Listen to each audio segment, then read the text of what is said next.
It is done, completed, and now back on the road. So that's another one. Spurred the ignominy of being painted pastel colours and chained to a fence outside an arty-farty shop. A fate which befalls so many of these old bikes. And the reason there haven't been many videos lately is that I have made them, but I'm having upload issues as usual.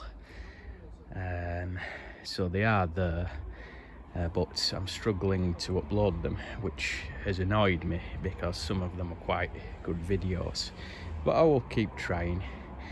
I did one on this, an update about some changes I've made, although I'm not going to deviate onto that now, but the most obvious is white wall tyres. Back to this one. It's now been on the road for a month or two. It's performing very well. Still got the odd little job to do, like replace the pedals, or at least dismantle and service these, because well, they're not the best. There's a few missing parts, and for long distances I wouldn't want to trust them, but it's all up and running. I've been out on it a few times. I've fitted this old pump using the pump clips, because this is a slightly longer pump than the standard ones. It won't fit a frame like that easily on the brazed pump clips, so I earmarked it for this with the adjustable pump clips.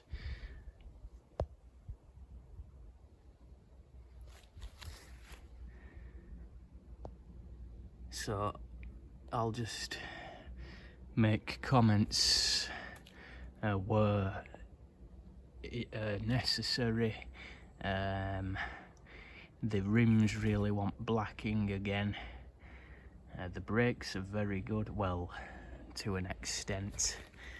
I did test them on a very steep downhill section, and I did experience brake fade. So although they're good, they're not as good as you might think. So yes, guess how I know, because I tried them out. On the other hand, these have got to be the epitome of the brakes for the utility rider. They're impervious to weather. They're encased in the centre of the hub, very little in the way of maintenance required, and there's a solid rod linkage as well, so no cables to snap. So they've got to be the pinnacle of utility bike braking systems. The new track tyres are on, they look really well on the bike.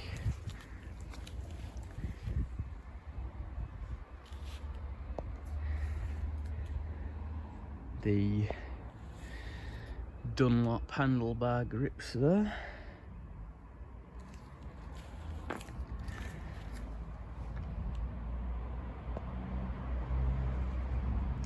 K-shifter, the quadrant gear lever. I made up a new cable there,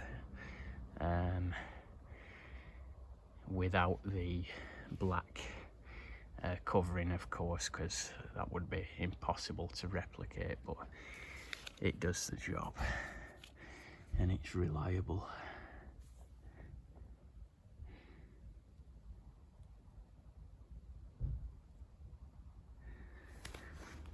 That excuse me, that hub cleaned up very well.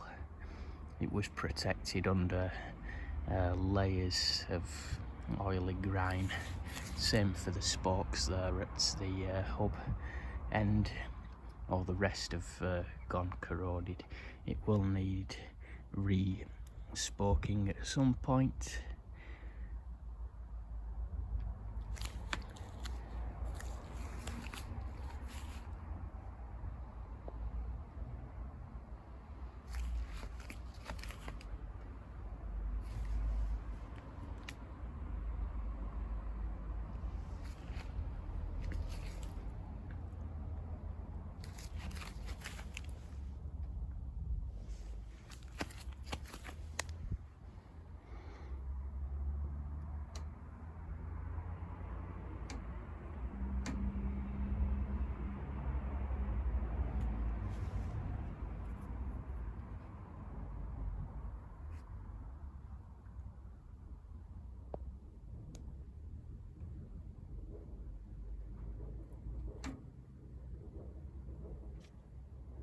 The rear rack, as one chap commented, it's a Princip rear rack, and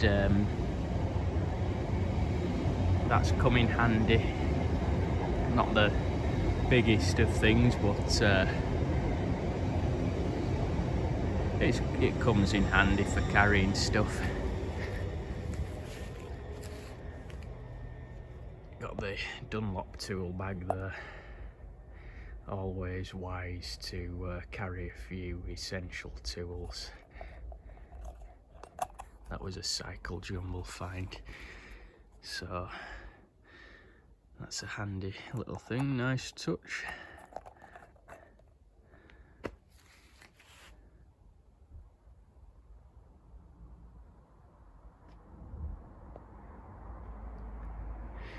Oh yeah, and I put this rear lamp bracket on it at Terry's, and although I had to pay a hefty amount for it,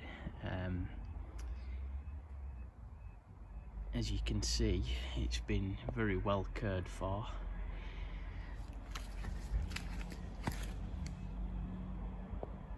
The screws aren't knackered, and it's quite a long one. It does stick out quite a way, which is good, so it clears the rack.